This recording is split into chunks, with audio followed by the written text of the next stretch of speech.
Bom, a aula de hoje eu vou finalizar a histologia, né? Falta um pouquinho do sistema nervoso, aliás, o tecido nervoso, mas é aquele tecido que eu falei que não tem muito mais a acrescentar, já que quando nós estudamos a fisiologia do sistema nervoso, já também trabalhamos esta parte histológica, né, que inclui a estrutura do neurônio, suas partes, suas respectivas funções, os tipos de neurônios.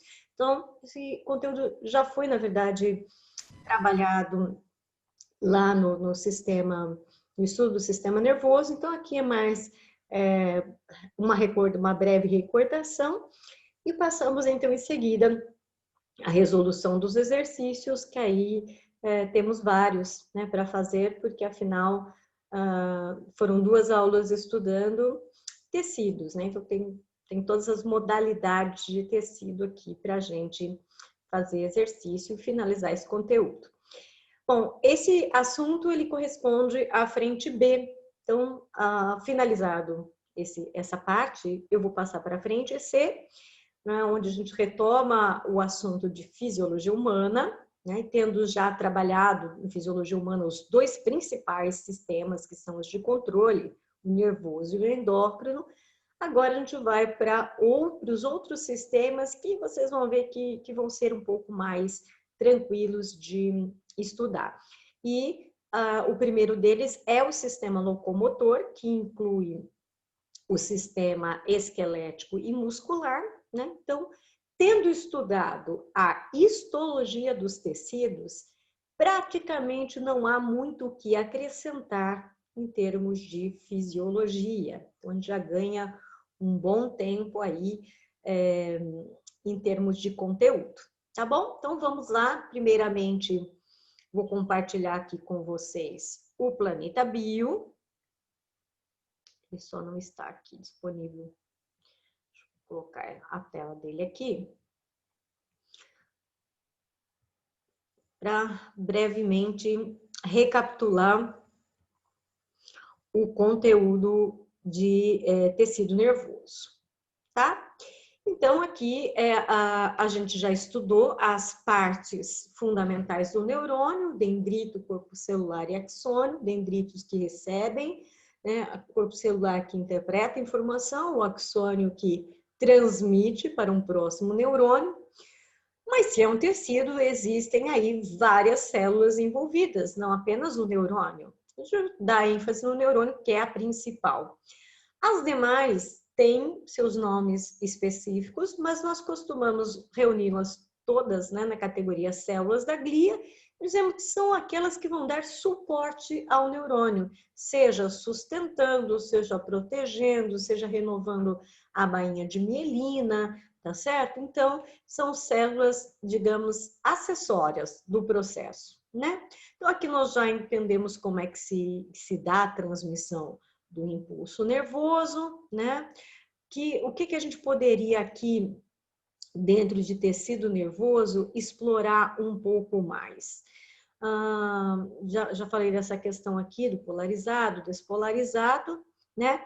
O que talvez a gente pudesse explorar um pouco mais, tá? Não seria necessariamente isso que está aqui no Planeta Bio e o que sim, o que está na apostila, mas assim, no intuito de relembrar um pouquinho, deixa eu achar aqui onde está a apostila agora, de relembrar um pouquinho os tipos de neurônio, né? Então, um neurônio motor, um neurônio associativo ou um neurônio sensitivo, né? Então, são aqueles neurônios que vão atuar especificamente nas funções de receber estímulos, estão aí os sensitivos, motores, encaminhar uma ação a um órgão efetor, e o associativo, que nem sempre está presente, mas é aquele que faz o meio de campo. Quando ele está presente, ele está lá na medula espinhal, né? Então, ele vai muitas vezes, às vezes o contato, né, do sensitivo com o motor é direto. Às vezes ele está lá entre um e o outro, fazendo esse repasse de informações, tá? Então, deixa eu só voltar um pouquinho, porque aqui já pega a parte dos exercícios, né? Então, só atenção à questão da diferenciação desses 3 tipos de neurônios, né, de acordo com as suas funções. Então, este neurônio aqui, que tem esse aspecto clássico, tradicional, é o motor. É aquele que vai ter, então, um axônio que é mais longo do que dendritos e corpo celular, ok? Mas nós temos aqui, por exemplo, acho que ele não vai mostrar os outros tipos, não. Eu achei que mostrava, né? Então, mas eu já mostrei isso para vocês na aula de sistema nervoso. Então, quando nós temos os dendritos mais longos do que o próprio axônio, este é um neurônio sensitivo, né? E o associativo é aquele que tem basicamente o mesmo tamanho entre dendrito e axônio. Então, isso significa, de maneira prática, que não dá para identificar as partes de neurônio se baseando apenas no critério tamanho, não é? Porque pode induzir a erro. Então, você tem que observar o sentido da condução, então, sempre é dendrito, corpo celular, axônio. Se é assim, então você vai olhar a seta, por onde começa, é o dendrito, é pelo dendrito. Portanto, por mais estranho que possa parecer dendritos tão longos assim, né, se o estímulo entra por ali, ele é o dendrito e trata-se de um neurônio sensitivo, tá bom? Às vezes essa seta não aparece, já disse isso para vocês, né? Às vezes ela não aparece, e aí como é que eu vou saber? Olhando a que órgão o neurônio está associado. Ele está associado à pele? Ele está associado à língua, a olho? Se ele estiver associado a algum órgão, algum órgão do sentido, pronto, resolvido. Ele é um neurônio sensitivo e aquela parte, embora longa, é o dendrito, é por lá que ele vai receber. O estímulo começa ali, não é? E se tem músculos, se tem glândulas, são órgãos efetores, bom, daí trata-se de um neurônio motor. Bom, fechado então este assunto, que era o que de fato faltava para a gente completar aqui os tecidos, vamos para os exercícios.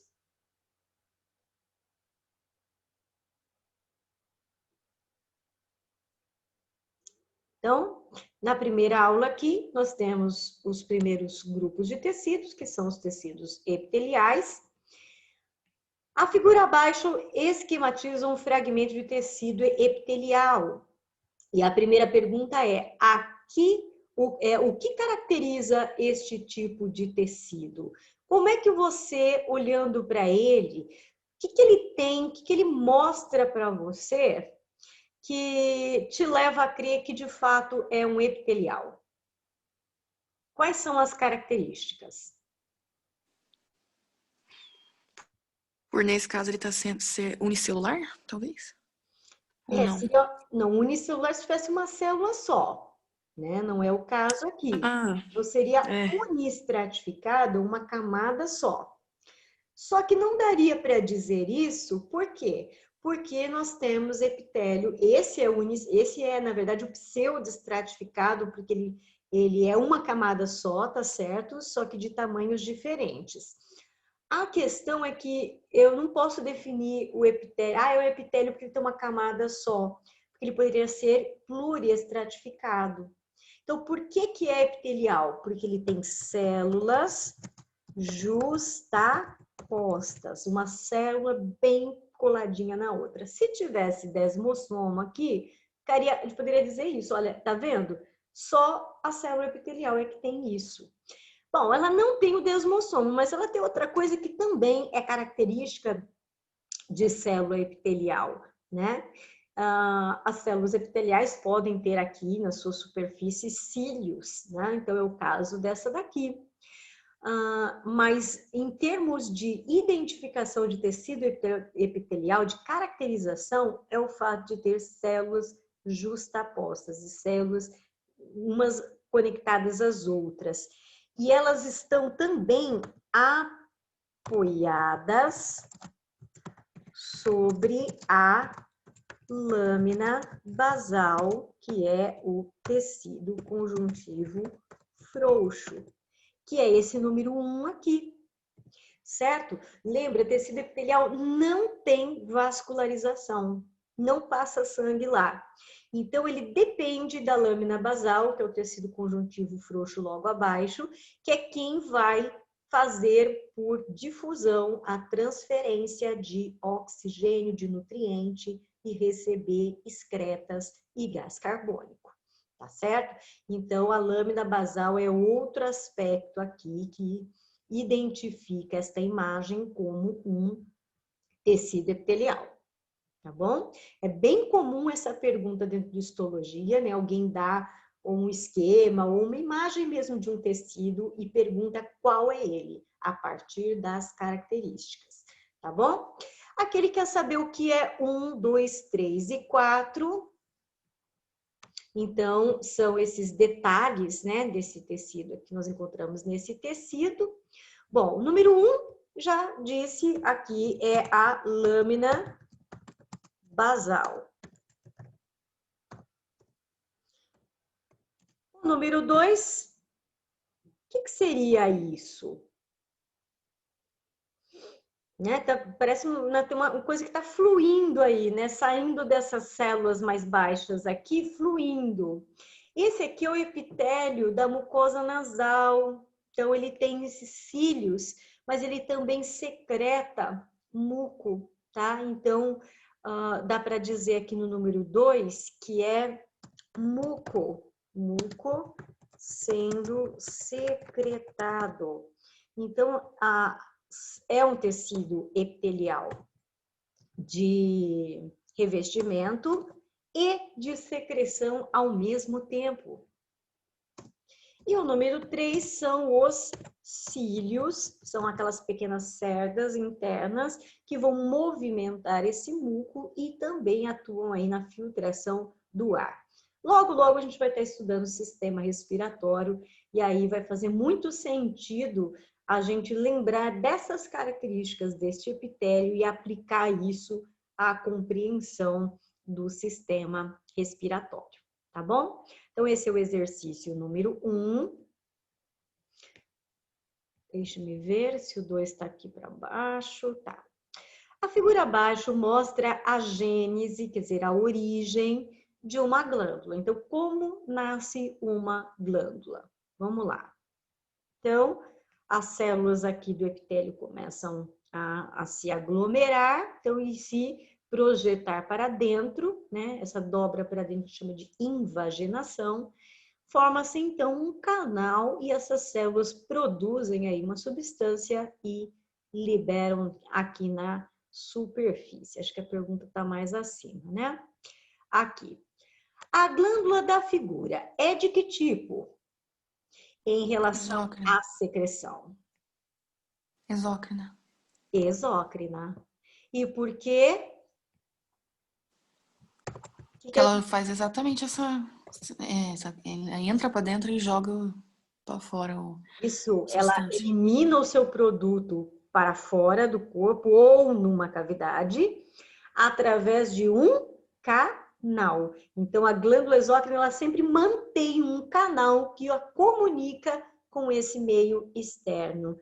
Então, pois apresenta um canal através do qual a secreção é liberada para fora do corpo ou em uma cavidade, certo? Isso é a glândula sudorípara, exatamente fora do corpo.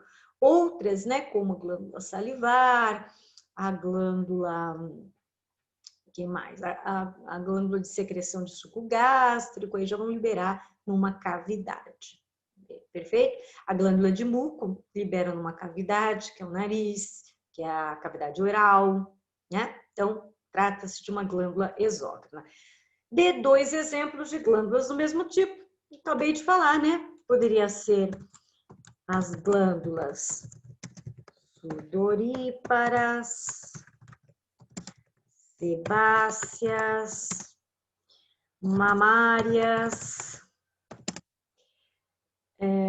mucosas, né, que produzem o muco, lacrimais. E aí tem muitas, né? Muitas glândulas como essa. Coloquei aqui a mamária, que a gente esquece dela, viu? Né? Ela também é uma glândula exócrina, importante aqui. A glândula salivar, olha, essa é mais fácil da gente lembrar, né? Produtora de saliva. Então, coloquei um pouquinho daquelas que às vezes a gente esquece. A sebácea, que mantém a hidratação da pele. A lacrimal, que limpa, lubrifica e elimina germes também, né, dos nossos olhos. Enfim, aqui temos vários exemplos de glândulas exócrinas. Vamos lá, terceira questão. A figura abaixo mostra um fragmento de epitélio simples, né? Então, simples em que sentido? Ele não tem cílios, também não tem muco, também não tem células mortas por queratina, tá? Estratificado. Então, ele é simples nesse sentido de que ele não tem essas coisas a mais. Mas ele é estratificado porque ele apresenta várias camadas. Então, pode ser pluriestratificado ou estratificado, é a mesma coisa, quer dizer que tem muitas camadas. Em que regiões do nosso organismo nós podemos encontrar esse tipo de epitélio? Atenção que ele excluiu, né, os cílios, muco e queratina. Então, não dá para ser, vamos dizer. Olha, vai ficar um pouco mais difícil aqui, porque a gente poderia falar pele, mas a pele tem um pouco de queratina, né? Talvez não a pele mais grossa dos pés, né, do cotovelo, mas a pele como um todo, né, a primeira camada da pele até poderia ser. Os órgãos? Isso, aquelas que revestem, né, os órgãos, né, pode ser, né, mas nem todo órgão é pluriestratificado, que nem, por exemplo, o estômago mas o intestino já não é por causa da absorção. Então, dá para citar aqui algumas regiões do corpo, né? Então, vamos colocar aqui, vou colocar superfícies não calosas da pele, porque se tem calosidade, tem queratina, né? Que mais? O revestimento interno de órgãos, como o estômago, a bexiga urinária. Bexiga urinária, tudo bem ela ser pluriestratificada, não é mesmo? Ter várias camadas, é até bom, porque daí, né, fica bem protegidinho, né? Protejo bem. Pensa que a bexiga urinária é um órgão, ela é formada de vários tecidos, e esse epitélio precisa proteger os tecidos mais internos, por exemplo, a musculatura, do contato com a urina, não é? A urina é tóxica, a urina pode ter, inclusive, bactérias, não é mesmo? Então, quem vai fazer esse isolamento? Né? O epitélio da bexiga urinária, que é muito bom que seja estratificado, né? Porque várias camadas de célula te protegem mais, tá? Quer ver? É que agora eu não posso citar esse, porque esse vai ter muco. Quer ver? O epitélio vaginal, que reveste a vagina por dentro, ele é estratificado. Ele é estratificado. Só que ele tem muco, né? Que vai lubrificar esta região para relação sexual. Olha, gente, como faz todo o sentido do mundo. Já pensou se a vagina fosse revestida internamente por tecido epitelial de uma camada só? Nossa. Primeiro atrito, né? Já ia sangrar, já ia machucar, já ia doer, porque já começa a pegar, a pessoa começa a pegar nervo, músculo, coisas mais internas. Ah, Não, de jeito nenhum. Então, ele é estratificado, e como ele é epitélio, ele tem muita mitose, então, como eu costumo brincar, pode ralar bastante, que depois a mitose dá jeito, né? Então a mitose conserta depois, não tem problema, ok? Diferente, tá, pessoal? Eu gosto de fazer essa observação, sabe por quê? Não entendam, tá, como preconceito da minha parte. Não sou uma pessoa preconceituosa, tá? É, eu tô querendo me referir agora a, a pessoas, né, a casais de homossexuais, né? Aos, uma relação sexual de dois homens, né?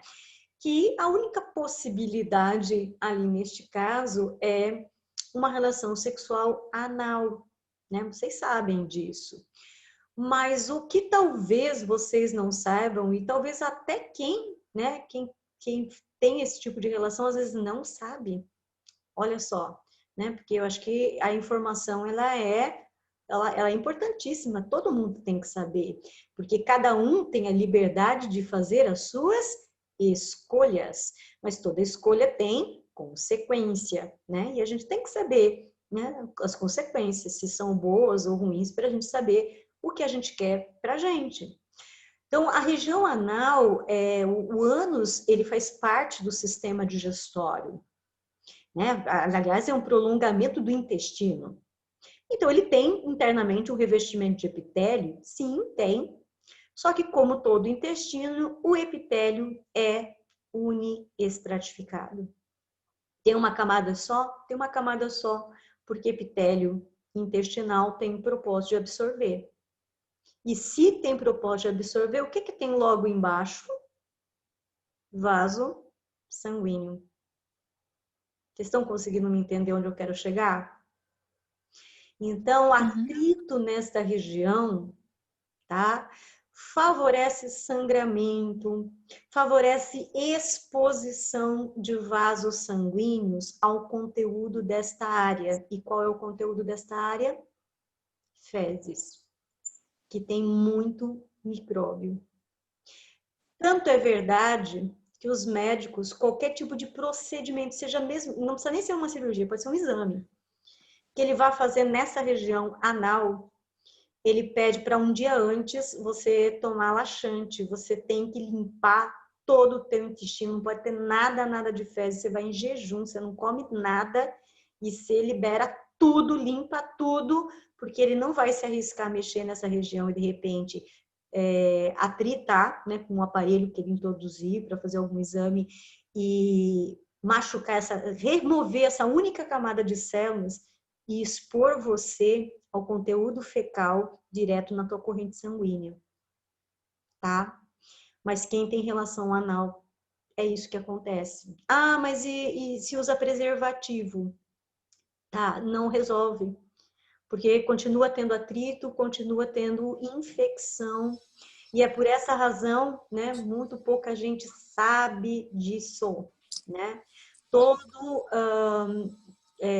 todo casal, né, homossexual, aliás, né, aliás, não precisa ser só homossexual, né, porque casal hétero também, alguns, né, optam por esse tipo de relação sexual anal, mas é o tipo de relação sexual que quem as pratica tem mais de 90% de chance de ter doença cardíaca. Então, eu gosto de dizer isso quando a gente estuda tecido, porque o conhecimento ele tem que trazer lucidez para a gente, tem que trazer clareza para as coisas. Então, a região intestinal, ela existe para absorção. Ela não foi pensada para atrito, entendem? Então, como eu falei, cada um é livre para fazer suas próprias escolhas, mas tem que saber que escolhas têm consequências, né? E atrito nesta região, ela pode expor, né? Com 90% de chance de exposição da corrente sanguínea a conteúdo fecal e, portanto, a doenças cardíacas. Então, é sério a coisa, né? Tá bom? Desculpa um pouco o que eu vou falar, tá? Mas como eu falei, não sou preconceituosa. É porque tem gente que levanta bandeira LGBT, né? E é a favor, e não, tem que defender, os direitos, todos têm direitos, com certeza, eu concordo plenamente, tá? Mas às vezes a pessoa levanta a bandeira, né? E fala, não, aplaude, tem que ser assim, tem que ser assado, fazer assim, assado. Mas é porque não é com você, né? Porque você é hétero. E será que o outro sabe o que ele está fazendo? A consequência da escolha dele, né? Então, às vezes, a gente tem que ter um pouco cuidado, né, com as bandeiras que a gente levanta, né, as defesas que a gente faz, porque a gente tem que ter clareza das coisas e nem sempre a gente tem. Então, trazendo um pouquinho para vocês à luz da biologia, um pouco dessa questão aí, tá bom? Certo? Vamos avançar então aqui. Alguma pergunta ou dúvida? Não? Não? De boa? Uhum. Então, beleza, vamos lá. Sobre o tecido nervoso e o muscular. Veja que, cadê, Sheila, tanta coisa para você falou do conjuntivo, pois é, nem teve pergunta dele aqui, né? Então, vamos lá. Questão número 1, na figura abaixo está representado um fragmento de tecido muscular estriado esquelético. Estriado, olha só as estrias aqui, ó, dá para ver, né? Ele diz que é esquelético, tá bom, vamos, né, aceitar esquelético. O que representam os números 1 e 2, né? 1 e 2. O 2 é fibra, né? Ou Isso, não? nós Ou temos é aqui as fibras, na verdade, nós temos aqui as células musculares, né? E temos basicamente o que, né, dessas células? Nós temos aquele conjunto, né, de miofibrilas, vamos voltar um pouquinho aqui na imagem, fica mais fácil da gente enxergar. A gente tem aquele conjuntinho de miofibrilas, né, actina e miosina, e esse conjuntinho, ele forma uma região que a gente chama de sarcômero. Vamos olhar um pouquinho aqui. A imagem, aqui, ó.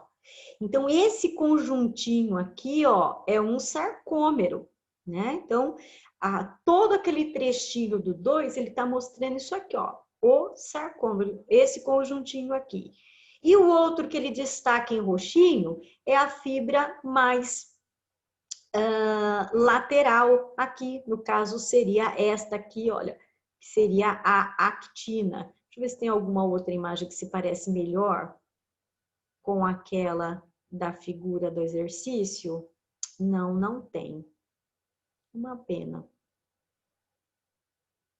Tá? Eu acho que essa seria a mais próxima do que ele está querendo mostrar naquela figura. Então, nós temos o quê?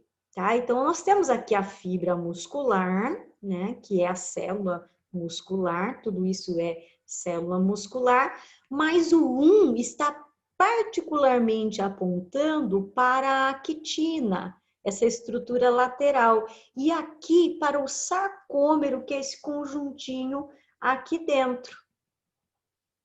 Olha lá, dê exemplos de órgãos que contêm esse tecido muscular. No caso, está mais fácil, porque aí é o esquelético, fica fácil de dizer, né? Então, está representando mais especificamente para a gente a actina, certo? E o 2, posso pegar o conjunto, mas como ele pegou mais o miolo aqui, eu vou colocar a miosina, tá certo? Porque a miosina é o que está mais interno, a actina é o que está mais por fora, mais a lateral. E o conjuntinho, a actina, a miosina, forma esse sarcômero, tá bom? Então, vamos definir aqui a actina mais periférica, a miosina mais interna.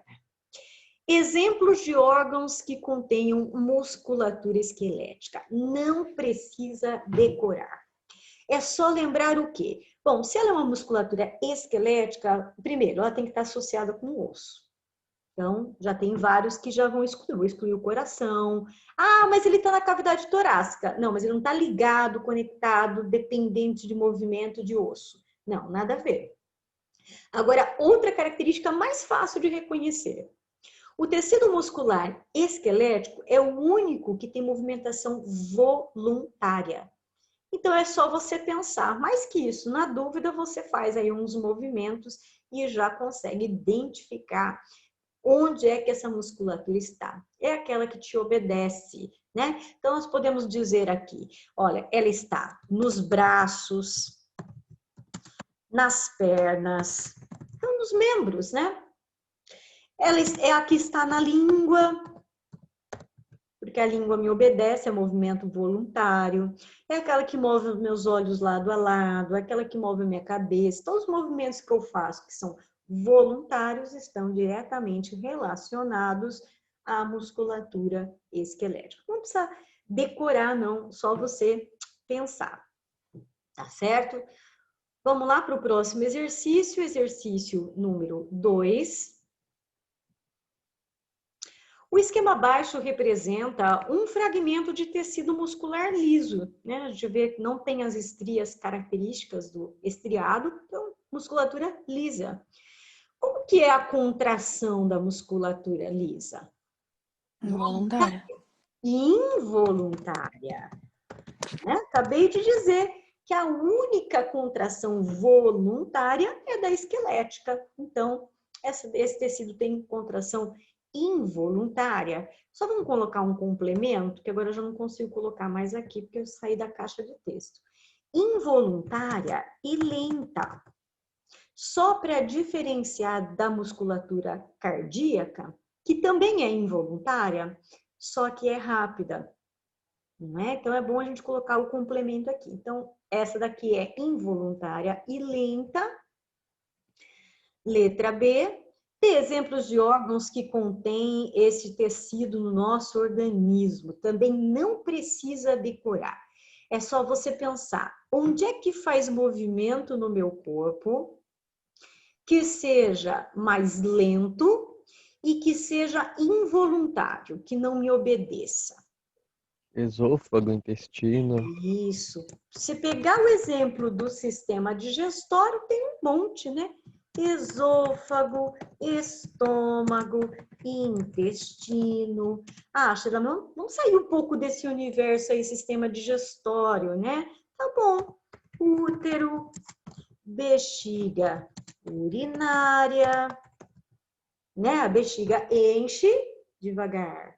A hora que você está apertado, você está lotado, você quer esvaziar e a bexiga vai como? Devagarzinho, né? Então, musculatura lisa, né? Movimento involuntário, lento, vai soltando devagar. Ô, Sheila. Oi? E tipo respiratório, tipo piscar também? É voluntário, mas é involuntário. Então, né? Tem esses enroscos aí, né? Tem alguns que são, a gente diz assim, eles são involuntários, mas parcialmente voluntários, né? Bom, faz todo sentido o respiratório ser involuntário, porque imagina só a hora que a gente dorme, né? A gente não está mais no controle da coisa, no controle voluntário das coisas, né? A gente não pode parar de respirar. Então faz todo sentido. Mas é claro que eu posso forçar uma respiração, e aí é voluntário, né? Então, eu fiz algo voluntário, eu forcei uma respiração, né? E agora, como é que faz? Então, eu continuo classificando como involuntário, mas alguns involuntários a gente tem um controle voluntário parcial. A mesma coisa com o piscar dos olhos. Ele é involuntário, porque é o que acontece na maioria das vezes, né? Você fica piscando e não fica pensando no que está fazendo, né? Faz automaticamente. Mas o fato é que eu posso, de repente, querer ficar piscando aqui, né? Voluntariamente. Então, continua sendo involuntário, mas de algum modo eu tenho parcialmente o controle voluntário. Tá? Mas a gente continua classificando como involuntário e dizendo que essa musculatura aí é lisa. Ela me obedece quando eu quero, porque lembra que você tem sistema nervoso simpático e parasimpático. Então, você tem aí duas vertentes, né? Então, e você tem o somático é voluntário. Então, é uma região que é inervada por essas duas divisões do sistema nervoso. Então, por isso que você tem os dois tipos de controle. Predomina o involuntário, mas você também tem aí parcialmente o controle voluntário, tá? Beleza, então vamos lá para a próxima questão. Não era isso que eu queria.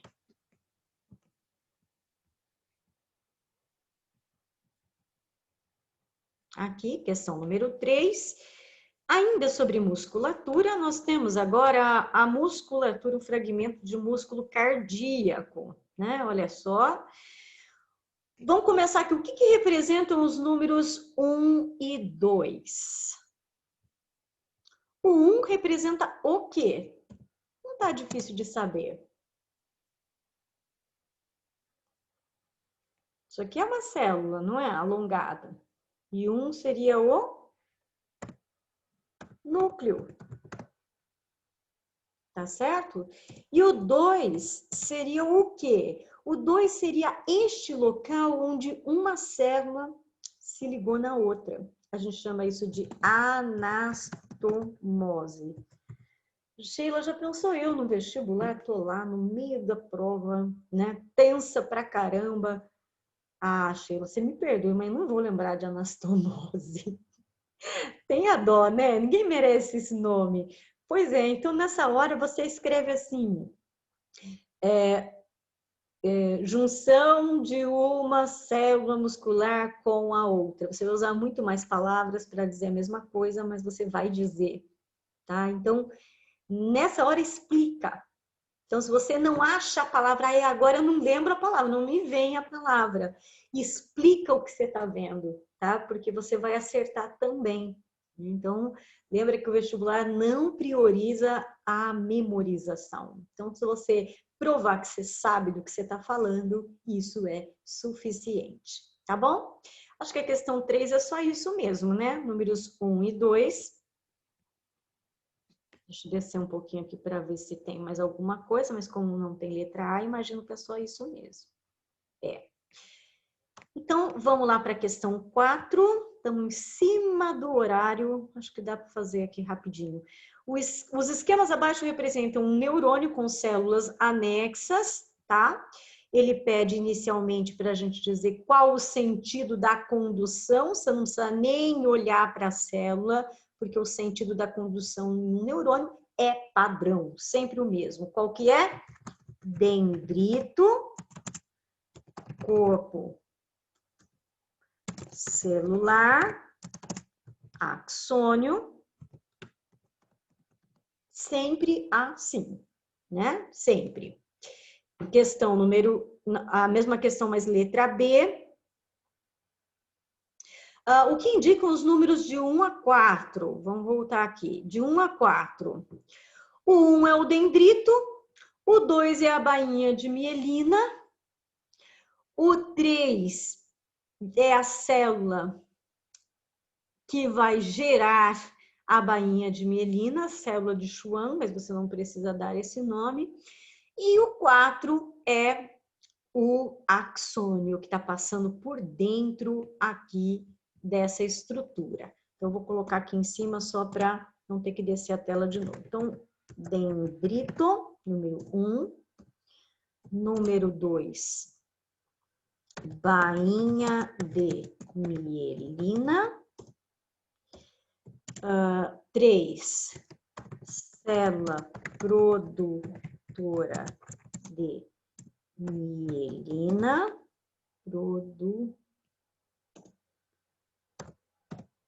produtora de mielina, e 4 é o axônio. Beleza, pessoal. Então, aula de amanhã, vou entrar na fisiologia, né? Ô, Sheila, mas a aula acaba às 9h50, não acaba? Ah, é 9h50? Ah, é 9h50. 50. Toda vez eu me confundo. É verdade, toda vez eu me confundo. Acho que é 9h40, porque é sempre 8h40, 10h40, os intervalos, né? Eu não consigo gravar que é 9h50. Obrigada aí pela ajuda. Realmente é 9h50. Então, tem um tempinho a mais, não preciso me apressar tanto assim. Perfeito, mas aqui está concluído a parte de tecido. O conjuntivo está aqui. Eu achei que a gente ia escapar dele, né? Não, está aqui. São 3 aulas, né? Uma só para epitélio, outra só para nervoso e muscular e outra para conjuntivo. Ok, então número 1 é um tecido conjuntivo denso. Então é daquele grupo dos conjuntivos propriamente ditos, que servem exclusivamente para fazer conexão. É denso, né? Onde ocorre esse tecido? Tecido conjuntivo. Vai conectar. Denso. Onde é que ele vai estar se ele é denso? Ele não especificou se é um modelado ou não modelado. Vamos colocar aqui. Se é o não modelado, é aquele que tem fibras em diferentes sentidos. É aquele que vai sustentar, mas não precisa fazer tração.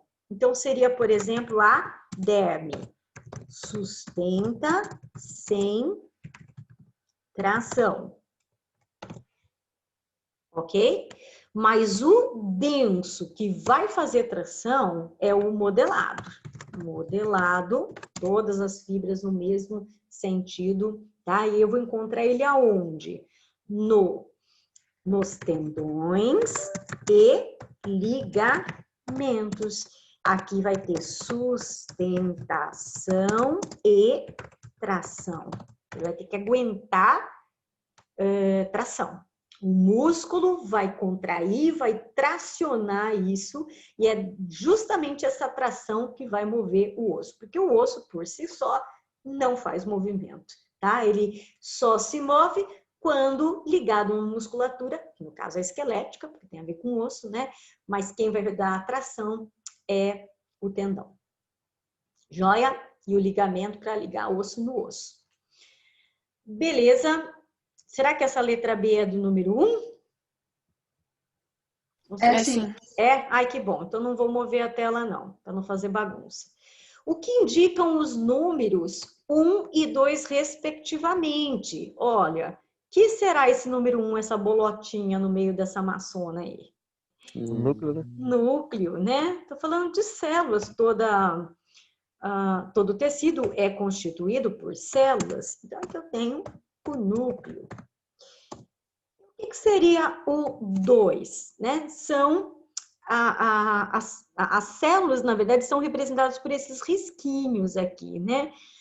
O tecido conjuntivo, ele é conjuntivo por quê? Porque ele tem muita substância intercelular. Aquela que tem colágeno, elastina, que vai dar firmeza, resistência, né? E vai ficar que nem uma cola mesmo, grudando um grupo de células às outras. Tá? Então, essa é a substância intercelular. Beleza? Mais um pouquinho aqui. Exercício 2. A figura abaixo representa tecido conjuntivo também cartilaginoso agora, né? Primeiro, onde ocorre esse tecido? Você pode citar os órgãos, viu? Onde é que tem cartilagem na gente? Vamos Orelha. lá. Orelha. Nariz. Hã? Entre os ossos, né? Poderia falar. Entre os ossos, Traqueia. ótimo. Entre os ossos, porque é o que vai evitar atrito, vai evitar impacto, ótimo. A traqueia, que é flexível aqui, né? Então, são os principais aqui, na cabeça dos ossos, né? Entre um osso e outro, nas articulações. Perfeito, ótimo. Aí nós temos cartilagem. E que mais? Letra B. O que indicam os números 1, 2 e 3? Gente, se vocês soubessem como eu não gosto desse tipo de pergunta, que é tão decorebinha, né? O que indicam, né? Bom, um indica a célula do tecido cartilaginoso, tá? Que é o condrócito, mas você não precisa saber o nome, então eu falo a célula do tecido cartilaginoso, tá bom? O 2 é um conjunto dessas células. E o 3 é a substância intercelular, que vai conectar tudo, porque é o que mais tem num tecido conjuntivo, tá bom? Vou colocar aqui do ladinho, né? Então, a questão letra B ficaria assim. 1 seria a célula do tecido conjuntivo. 2, conjunto de células. Esse conjunto de células, elas vão formando uma coluninha. E o 3 seria a substância intercelular.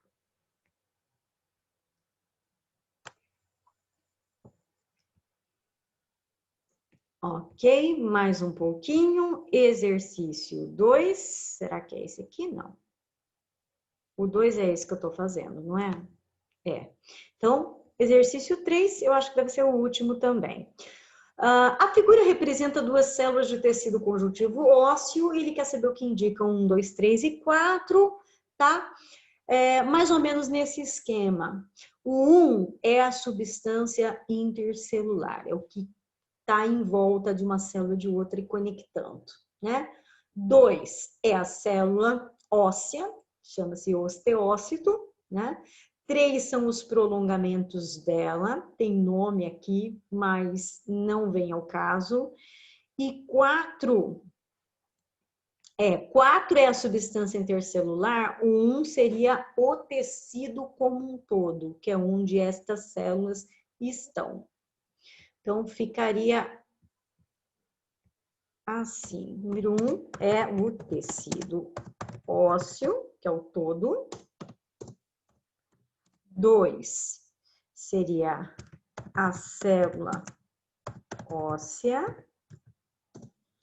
O 3 seria os prolongamentos celulares. E 4, substância intercelular. Joia? Então, aqui, sempre o intuito é mostrar que este é um caso de um tecido que tem muita substância intercelular. Olha só, tem uma número 4 aqui, mas essa eu deixo para amanhã mesmo, porque o tempo já esgotou. Tá certo? Então, amanhã a gente finaliza isso e entro com vocês em fisiologia do sistema locomotor. Aí eu vou fazer os dois juntos, o esquelético e o muscular, né? Já tendo passado pela histologia, nossa, isso facilita demais a nossa compreensão. Tudo bem? Então, amanhã a gente se encontra. Tchau, tchau. Tchau, Sheila. Tchau. Perfeito.